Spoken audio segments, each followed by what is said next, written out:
Niche is basically a specific role played by an organism in an ecosystem. किसी पारिस्थितिकी तंत्र में किसी जीव के द्वारा वो स्पेसिफिक रोल जिसके लिए उसकी उस इकोसिस्टम में यूटिलिटी है, उसको हम बोलते हैं निश। अब निश और हैबिटेट एक दूसरे से कंफ्यूजन में आ सकते हैं, तो इसको आप ऐसे समझ लो कि निश जो है वो उस जीव का प्रोफेशन है, उसका काम है, और जहां वो रहता है नेचुरली वो हैबिटेट है। तो इसको आपस में कंफ्यूज मत करना। जैसे हम एग्जांपल लेते हैं वल्चर का। वल्चर का काम ये है कि जो भी डेड एनिमल्स हैं उनको खा पी के उसकी साफ सफाई कर देना, इकोसिस्टम साफ हो जाएगा, क्लीन हो जाएगा। तो ये जो जिम्मेदारी दी है इकोसिस्टम ने गिद्ध को, दैट इज कॉल्ड निश।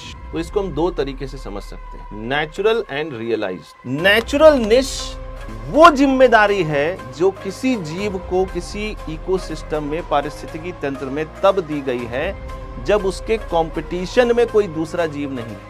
When no competition is there, मतलब आपने खुली आजादी दे दी गिद्ध को, तब वो जो इकोसिस्टम में कर रहा है दैट इज कॉल्ड नेचुरल निश। उसके ऊपर कोई दबाव नहीं है, कोई प्रेशर नहीं है। लेकिन अगर कोई कंपटीशन में कोई दूसरा जीव आ जाता है, उस समय वो स्पीशीज जो काम कर रही है दैट इज कॉल्ड रियलाइज्ड निश। गिवन ए कंपटीशन, गिवन ए कंपटीशन।